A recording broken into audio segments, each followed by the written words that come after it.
Jaya Radha Madhava Kunja Bihari Jaya Radha Madhava Kunja Bihari Jaya Gopi Jana Vallabha Jaya Girivaradhari Jaya Girivaradhari Jaya Gopi Jana Vallabha Jaya Girivaradhari Jaya Girivaradhari Jaya Jashodanandana Jaya Braja Janaranjana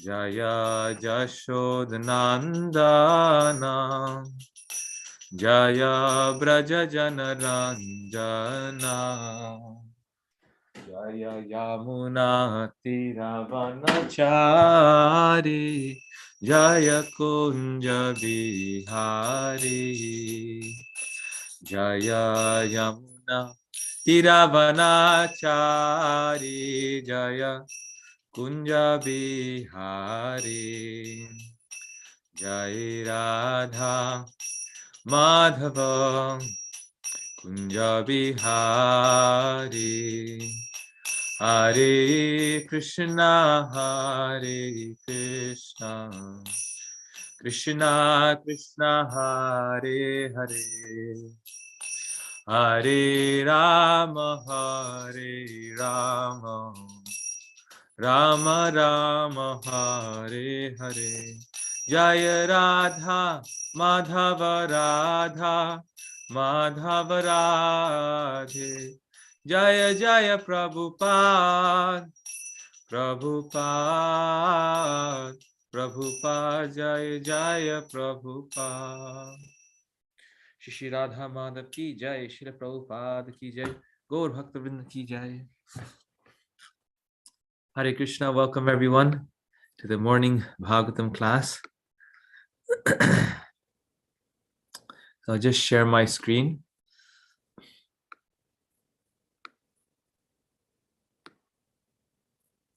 Om Namo Bhagavate Vasudevaya.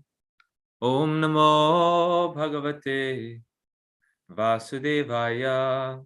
Om Namo Bhagavate Vasudevaya. Narayanam Namaskrityam Naram Chaiva Narottamam Devim Saraswatim Vyasam Tato Jayam Mudirayet. So this is the verse here. I will recite the verse and then we will move on. It's Srimad Bhagavatam, Canto 2, Chapter 4, the cosmic, Chapter 4, the cosmic manifestation, text 8. Nunam Bhagavato Brahman, Nunam Bhagavato Brahman, Harer Adbhuta Karmana, Harer Adbhuta Karmana, Durvibhavyam Eva Bhati, Durvibhavyam Eva Bhati, Kavibhishchapi Cheshtitam, Kavibhishchapi Cheshtitam, Nunam Bhagavato Brahman, Nunam Bhagavato Brahman, Harer Adbhuta Karmana, Harer Adbhuta Karmana, Durvibhavyam Eva Bhati, Durvibhavyam Eva Bhati, Kavibhishchapi Cheshtitam, Kavibhishchapi Cheshtitam. O learned Brahmana, the transcendental activities of the Lord are all wonderful, and they appear inconceivable, because even great endeavors by many learned scholars have still proved insufficient for understanding them. Once again, O learned Brahmana, the transcendental activities of the Lord are all wonderful, and they appear inconceivable, because even great endeavors by many learned scholars have still proved insufficient for understanding them. Purport: the acts of the Supreme Lord in the creation of just this one universe appear inconceivably wonderful. And there are innumerable universes, and all of them aggregated together are known as the created material world. And this part of his creation is only a fractional portion of the complete creation. The material world stands as a part only, ekang shena sthito jagat. Supposing that the material world is a display of one part of his energy, the remaining three parts consist of the Vaikuntha Jagat, or spiritual world described in the Bhagavad Gita as Madhama or Sanatana Dharma, or the eternal world. We have marked in the previous verse that he creates and again winds up the creation. This action is applicable only in the material world, because the other greater part of his creation, namely the Vaikuntha world, is neither created nor annihilated. Otherwise, the Vaikuntha Dham would not have been called eternal. The Lord exists with his Dhamma, or in other words, with his eternal name, qualities, pastimes, entourage, and personality, which are all a display of his different energies and expansions. The Lord is called Anadi, or having no creator, and Adi, or the origin of all. We think in our own imperfect way that the Lord is also created, but the Vedanta informs us that he is not created. Rather, everything is created by him. Narayano paro vyaktat. Therefore, for the common man, these are all very wonderful matters for consideration. Even for great scholars, they are inconceivable. And thus such scholars present theories contradictory to one another.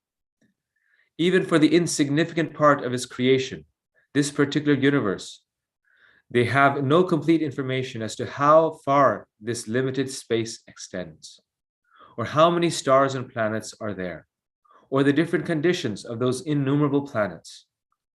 Modern scientists have insufficient knowledge of all this. Some of them assert that there are 100 million planets scattered all over space. In a news release from Moscow dated 2/21/60, the following piece of knowledge was relayed. Russia's well-known professor of astronomy, Boris Vorontsov-Velyamanov, said that there must be an infinite number of planets in the universe, inhabited by beings endowed with reason. It could be that life similar to that on Earth flourishes on such planets. Doctor of Chemistry Nikolai Zhirov, covering the problem of atmosphere on other planets, pointed out that the organism of a Martian, for instance, could very well adapt itself to normal existence with a low body temperature. He said that he felt that the gaseous composition of Martian atmosphere was quite suitable to sustain life of beings which have become adapted to it. This adaptability of an organism to different varieties of planets is described in the Brahma Samhita as vibhuti bhinnam. That is, each and every one of the innumerable planets within the universe is endowed with a particular type of atmosphere, and the living beings there are more perfectly advanced in science and psychology because of a better atmosphere.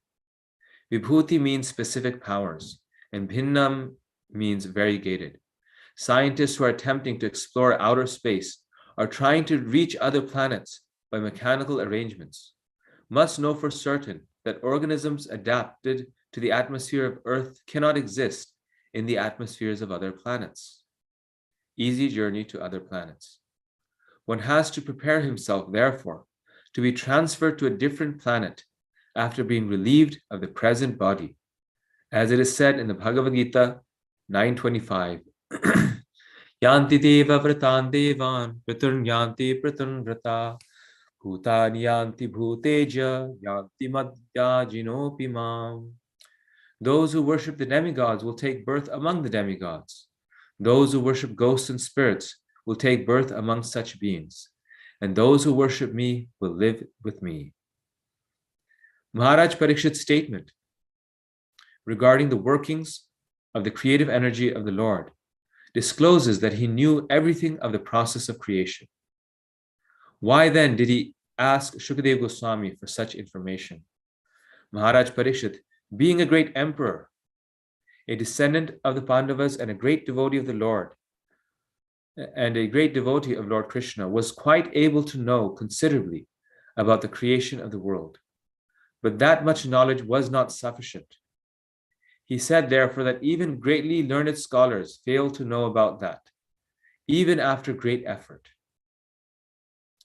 The Lord is unlimited, and his activities are also unfathomable.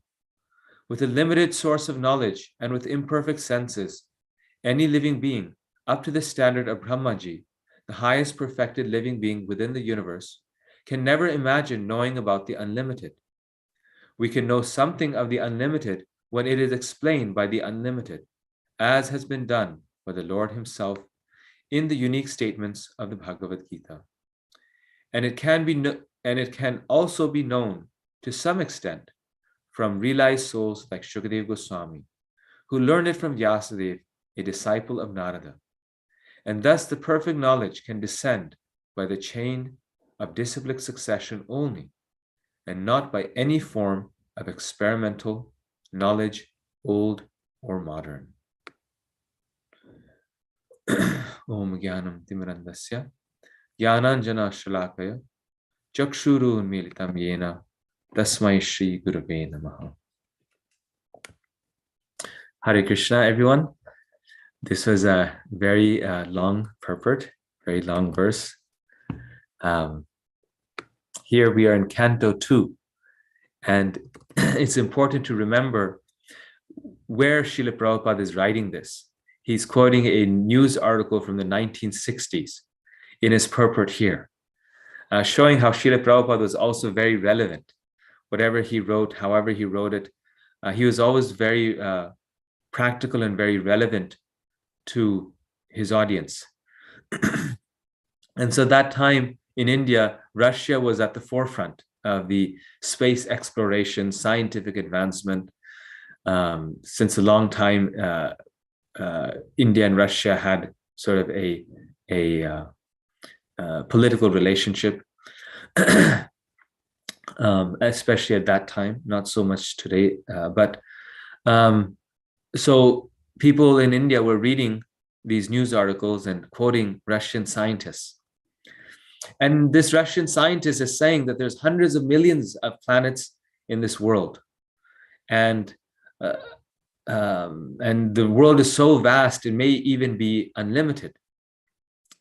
Well, today, scientists, they say that there's 100 billion galaxies, each containing 100 billion stars. So this is their estimate for the cosmos. 100 billion galaxies, each containing 100 billion stars. So imagine how expansive this universe is, even by scientific understanding. Now, a key point here is that this number that the scientists have given, 100 billion galaxies, each containing 100 billion stars, this is not a precise number. Scientists themselves will agree on this point. There's no astronomer who's counted the number of stars and come up to exactly 100 billion. No scientist has counted the number of galaxies and come up to 100 billion. Basically, what this number is saying is that the universe is beyond our estimation. It's just too big. 100 billion galaxies, each containing 100 billion stars. I mean, what is 100 billion? We can't even fathom that number. And each galaxy contains 100 billion stars. Each of these 100 billion galaxies has all these stars, and the star is a sun, according to modern society and science. And each sun is surrounded by so many planets.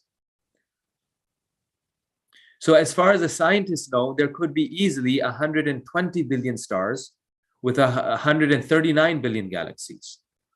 Or there could be 500 billion galaxies with 300 billion stars. Because no one can falsify that claim. It's a comfortable claim to make. But what is the value of that claim? It's just at least showing that from 100 million, they're now to 100 billion. So they realize that the universe is just at least 100 times larger than what they thought it was. So this is the extent of our knowledge of just this material world. It's so limited. This is how minute we are in relation to God's creation just in this material world. We are in one solar system of one star in one galaxy. And we don't understand this solar system. We don't even understand this planet that we're living in. Yet, science has figured out everything. Science speaks the truth. During the pandemic, people were actually saying that we should have faith in science, which, for practical things, we should listen to science. But how much do we know? What do we know? And this is why a very famous modern scientist, Professor Russell, he wrote this book, Humility in the Sciences, in which he makes the point that with the rise of science, we've recognized how little we know. With the rise of science, we've recognized that we know so little. And one of the key challenges of science is to be humble, to recognize that actually science knows so little. So this is modern scientists, materialists are realizing that when we come to knowledge, when we are trying to understand this world, we must be so humble because we know so little. We know so little. 1 second, just.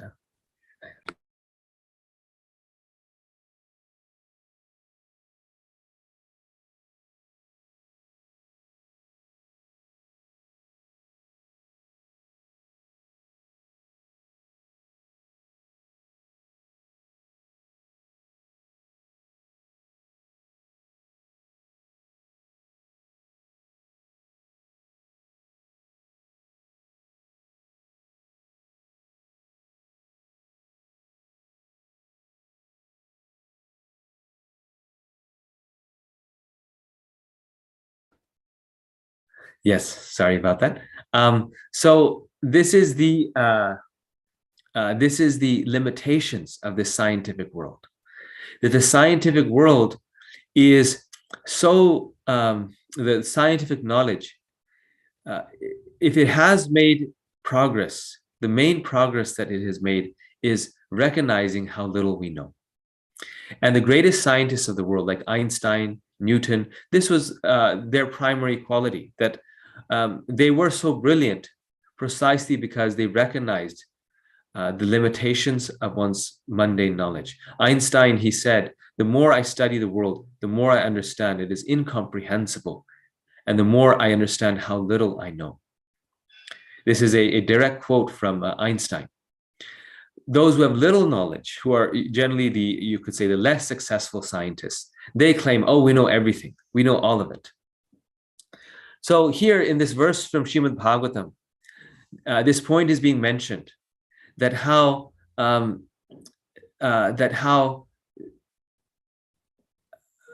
Krishna's material creation is inconceivable to us, and even more so, even his spiritual creation, even his spiritual pastimes are inconceivable to the living being, to the living soul.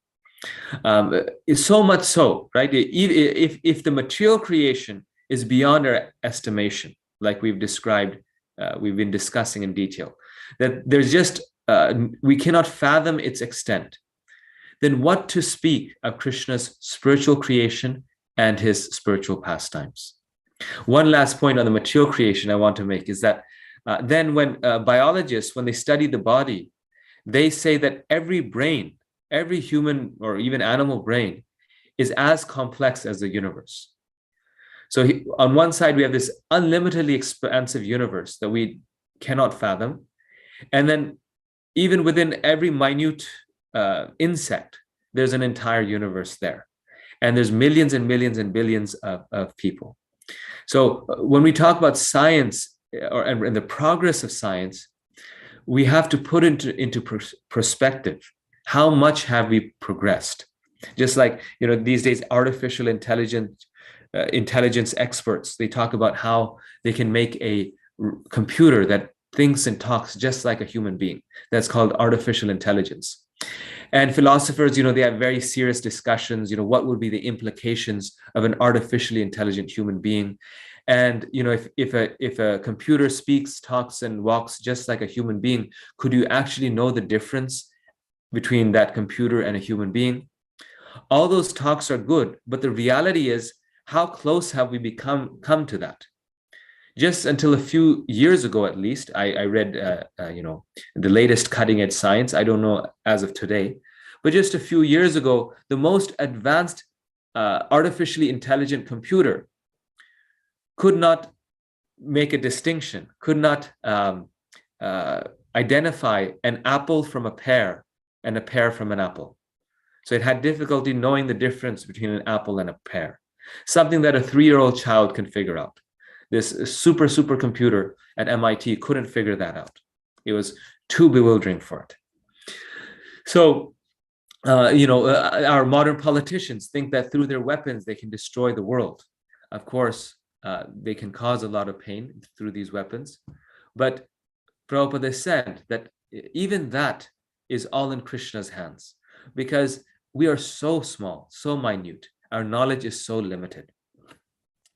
So now, in terms of Krishna's pastimes, in terms of spiritual knowledge, this also is completely inconceivable to us. One of the things that the Bhagavatam mentions is one of the most inconceivable things is how the Supreme Personality of Godhead can be the creator of all the worlds. He creates this very same bewildering universe with the 100 billion galaxies. Yet at the same time, he stays and remains the small child of Mother Yashoda.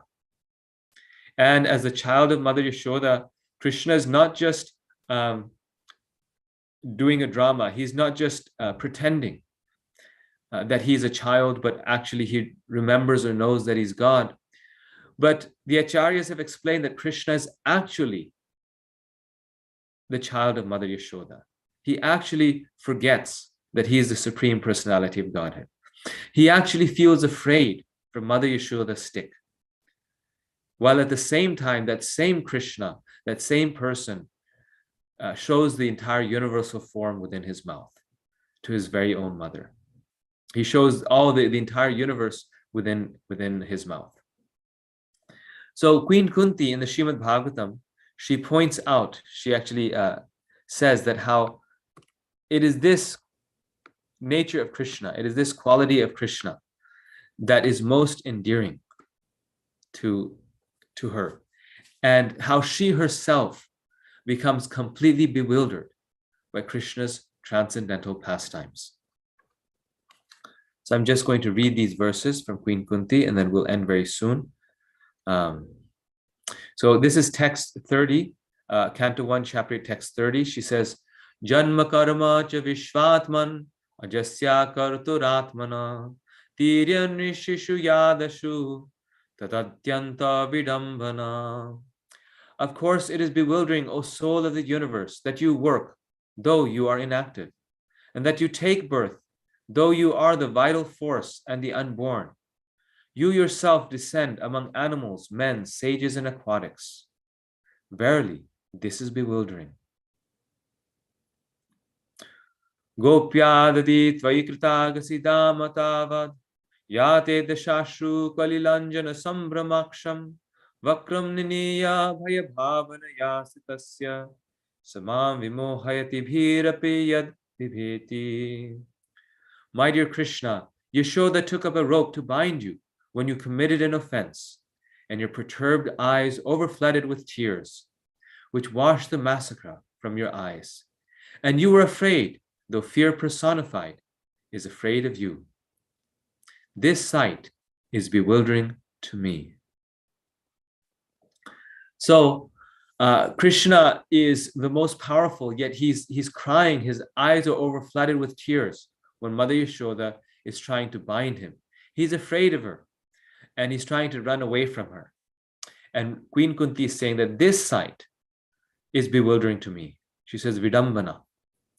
Now, in his commentary, Vishwanath Chakravarti Thakur points out, he says that if Krishna was just doing a show, if he was just acting, and he was not actually afraid of Mother Yashoda, then Queen Kunti would not have been bewildered.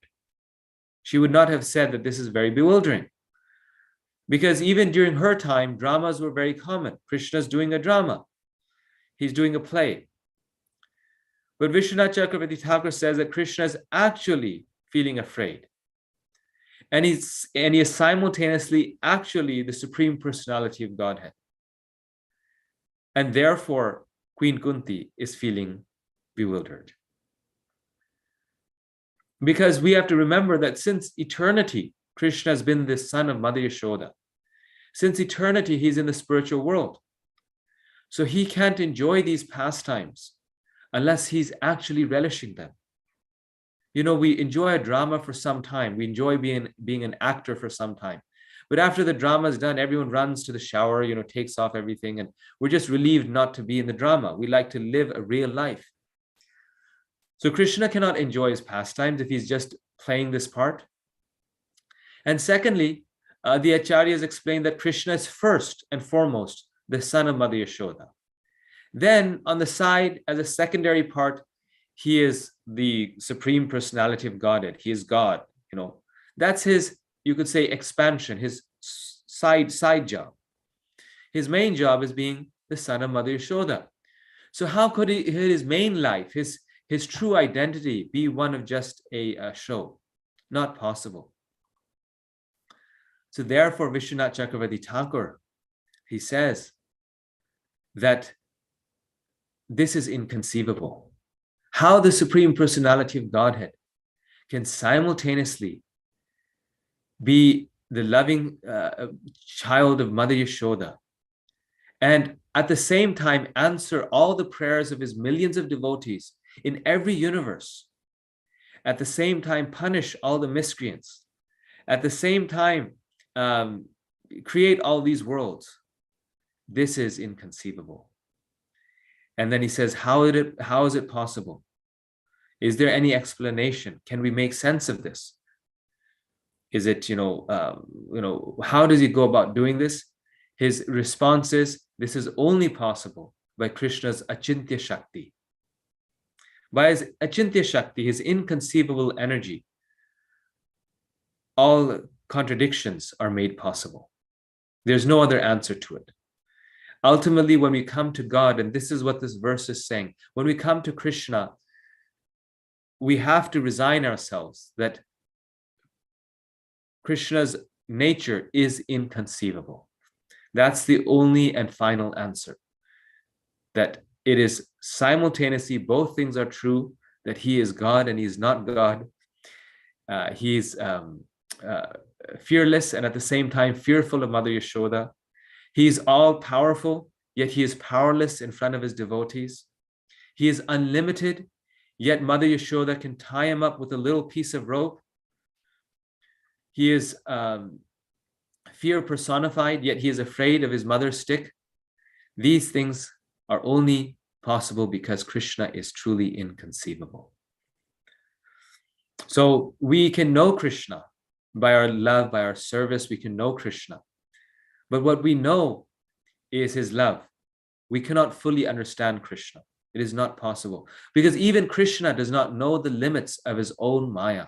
There's a verse in the Bhagavatam that says this, that Krishna's energies are so unlimited that even Krishna himself is mesmerized or surprised by the power and strength of his energy. He doesn't know the limits of his own energies. And in the Bhagavatam, we find many instances like this, where Krishna becomes apparently bewildered by the beauty, by the workings of his own yoga maya. But then, of course, it's his own energy. So Krishna, recognizes his energy. But many instances, like in the Agasura, even before the Rasa dance, Krishna, it's said, he takes refuge. The word is refuge. I'm forgetting the Sanskrit word. I think it's yadrichaya. He takes refuge in his yoga maya. in his own energy.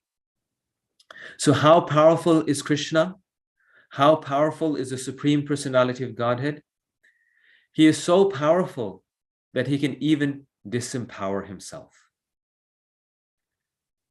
You know, if someone's very, very powerful, then they have to stay powerful. It's like a curse. You know, wherever you go, there's paparazzis taking pictures of you. You know, people who are powerful and famous, they don't like it. There's a picture of Bill Gates recently in the news, and he's kind of running from his car into the restaurant because he doesn't want the photographers to take a picture of him. So if you're powerful, you become resigned or limited almost by that power. But Krishna is so powerful that he can even disempower himself by the power of his devotees' love. He can become the servant of the devotees. He can serve the devotees' love. So that is his power. He can become subservient to the devotees' love. So Krishna, we should not think that his power is only in the power of his strength. Krishna's power is that he can simultaneously perform the most sweet and loving pastimes, the most bewildering pastimes, while at the same time being the Supreme Lord. So I'll stop at this point. I think it's been a very nice discussion, and it's 8 o'clock. If there's any comments or questions, we can take them. Hare Krishna, Prabhu, please accept my humble obeisances. All glories to Srila Prabhupada. Please accept my humble obeisances. Thank you so very much. Such a refreshing feeling hearing from you in the morning. It is Krishna's powers are inconceivable, and no one can understand it with our intelligence, our brain power, and it's and yet, you know, even this discussion in these chapters about the process of creation, which Maharaja Parikshit asks before he goes to asking about Krishna's internal potencies and how potency and how it works. At this point of time, this discussion, the questions that Maharaj Parikshit is asking to Shukadeva Goswami to discuss this topic of the creation of this material world, you know, which is very complex, like what you were explaining today.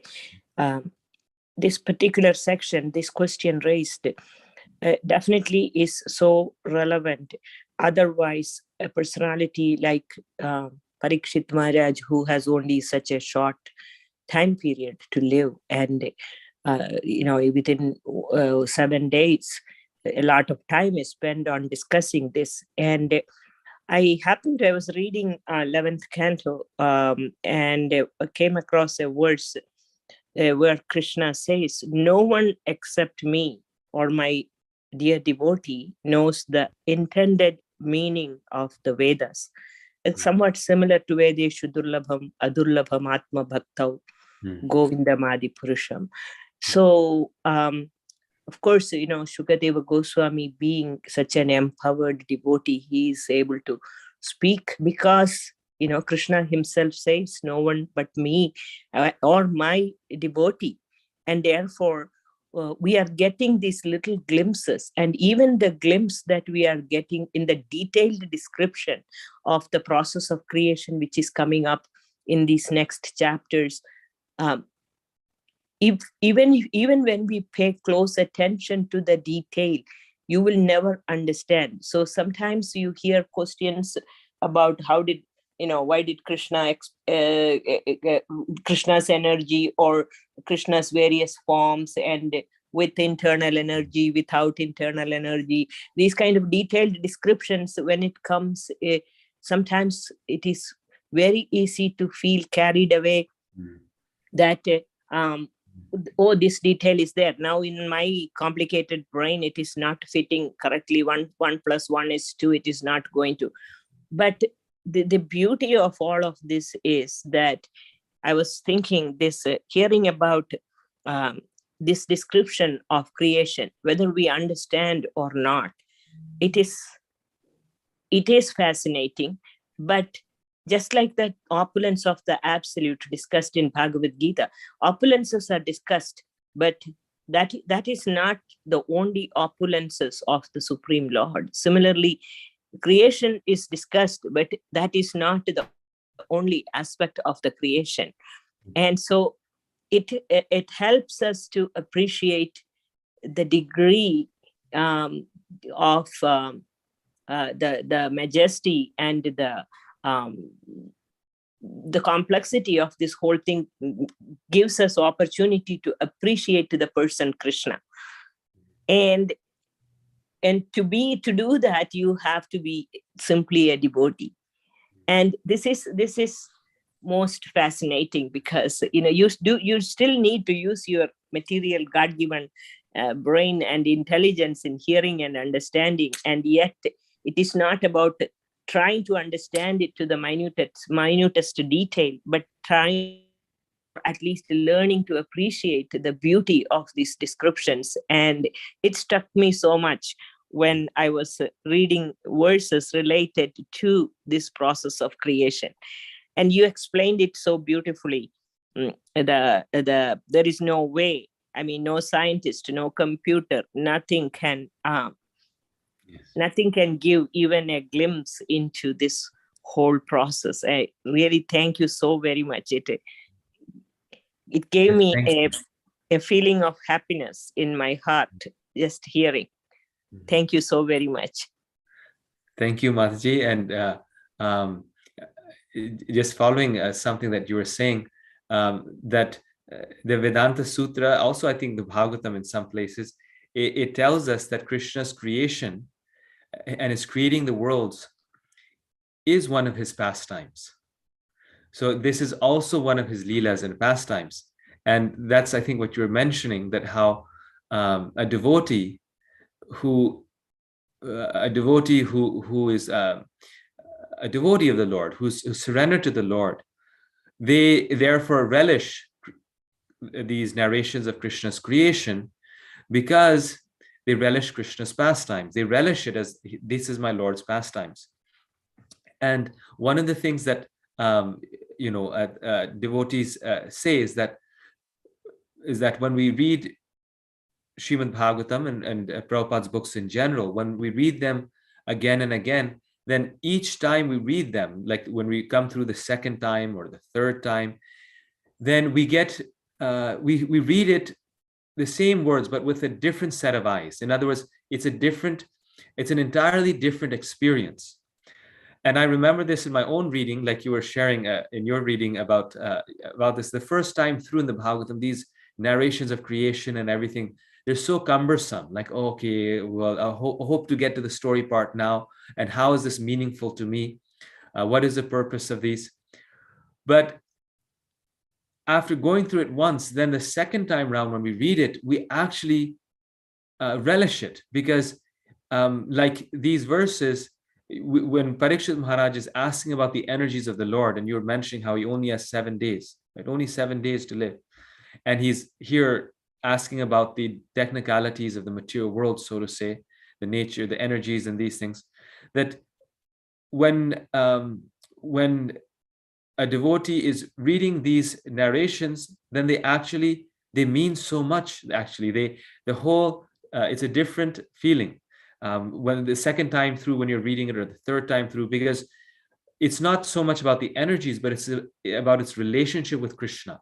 That how wonderful is Krishna? How is Krishna working in this world in so many different ways?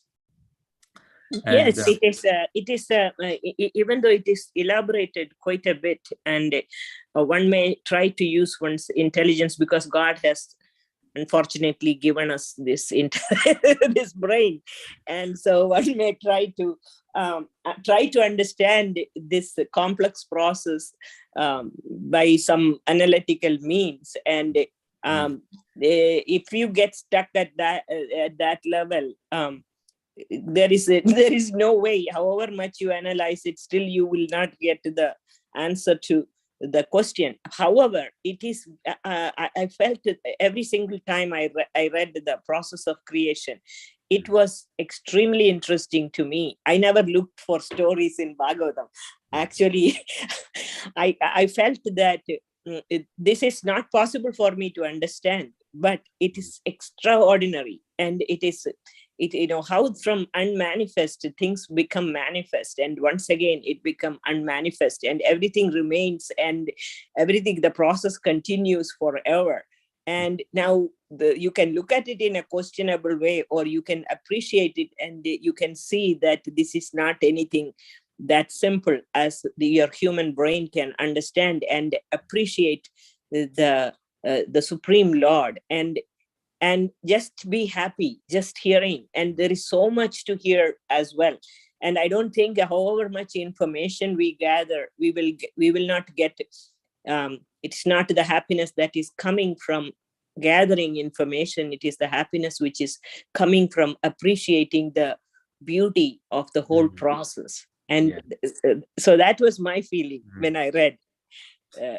But as you said, you read it again and again, and you become more happier and happier when you are reading it. Yes. Yes, Mataji, thank you for that. That's actually a very nice point. And you concluded it very well, that it's the process that's so beautiful. The information may or may not completely be absorbable, but it's the process that's the whole, way the Lord is doing everything that's very wonderful. Yes. Yes. Any other questions, comments? Hare Krishna Prabhu, this is Sachi Sutadas. Please Hare accept my Krishna. humble obeisances. All Guru Shishra Prabhupada. Prabhu, thank you, Prabhu. The class was so inspiring. And especially I like the point in the discussion and where even the scientists, they do not have the defined numbers of stars that's available in the galaxy. And one common question that comes in the interview, in general interview for software engineers, is who you take design inspiration when you develop a software. So that when that questions, people will generally try to say, I take design inspiration from this person, that person, and so. So the thing that I had an opportunity earlier that I was able to share was that I told one of the interview panel stating that I take design inspiration from the creator, and they were quite interested in asking, why do you say that? Because we cannot really understand many of the things. If you take a simple example of a banana, the design of a banana is so it provides a lot of information. So if you see a banana, the skin of the banana is green, which means it's not ready to eat, and the skin once it turns to yellow, which gives a cue that it is now ready to eat. And then the skin also provides the protection, and you have process to peel the banana, and you have to consume it without getting your hands dirty, and then you are touching the real fruit. So in a simple banana, how Krishna has orchestrated the experience of consuming that. Now, how many things? So that I used to say that the software that we design should go the visual cues, the process, and that's all. So this is a lot of things that Krishna's energy is so wonderful. Even it's not easy to understand many of the things, but whatever that is easy to understand by Krishna's mercy, there are so many intricacies and process involved. Thank you, Prabhu. That's I was relishing Yes, in the Prabhu. No, you reminded me, this is actually, and it is such a nice answer that you gave in your interview, that I take inspiration from the creator, because you also said it in a way that they can relate with it. Like if you had said, I take inspiration from Bhagavatam or something like this, then okay, that's very nice, but it doesn't mean anything to them. But the creator, everyone can understand. And what are we doing? We're creators, right? As software engineers, you're creating this software so it can do a very limited, functional, specific thing for a specific application. And here we have a universe that is performing millions of functions simultaneously in the most complex organic way. And how wonderful is that creation and the creator? And you mentioned the banana. There's actually a YouTube clip. I can even share it on the group. I use it quite often. It's It's called the atheist's nightmare, where they're called intelligent design, theorists. They're arguing exactly based upon the banana, that look, the banana proves the existence of God. And he mentions all these things that you're mentioning, and how the banana has a non-slip surface. So when you hold it in your hand, the banana doesn't just easily slip out. Then it has a tab on the top. You open it, but the contents of the banana doesn't squirt on your face. Like, a Right. soda bottle, you open it, it squirts on your face. It's perfectly designed. The shape is so that it comes in your mouth very easily. It's soft, it's chewy, it's nourishing. I mean, who can say that this wonderful, beautiful creation is not created? And oftentimes, even in our family, we joke, like we see something really beautiful, and then after that, someone will say, well, obviously it just came, it just came out of an explosion, right? Some in nature, you see something very beautiful. It was obviously an explosion, right? It's a reminder that how can you just say that these amazing small, just small things of the universe, what to speak of the universe as a whole, are so amazing that there's no intelligence behind it. There's no knowledge behind it. There's no creator behind it. So, and taking inspiration from the creator, actually mentioning on that point, this is how modern science began, actually, that the original scientists were called natural theologians. They were religious persons who wanted to study the mind of God by studying nature. So studying nature for them was studying the mind of God, that this is the way God created the world. If we study his mind, then we'll understand how to use nature, right? Like if a famous scientist makes a new invention, then the other companies, they imitate that invention. They reproduce it by studying how did that person create that invention. So this was the initial inspiration behind science. It was from those who were devoutly religious. And because they believed in God and in a designer, and that there must be some design to this universe, they were able to eventually figure out the laws and the systems of this universe. And once they did, then it was like obvious, well, if there's laws, then there must be a lawmaker. If things actually happen by chance, then things would have happened by chance. And then after that, then they like Isaac Newton, his book on math, in the introduction to that book, he says that this should strengthen belief in God. So they argued for the existence of God after observing the universe and showing that actually this universe has a purpose. It's created so wonderfully. True. Yes. Thank you very much, Prabhu. That was a great explanation. Thank you. Thank you for your explanation, Prabhu. Thank you. Nice point. Yes. Thank you. Hare Krishna.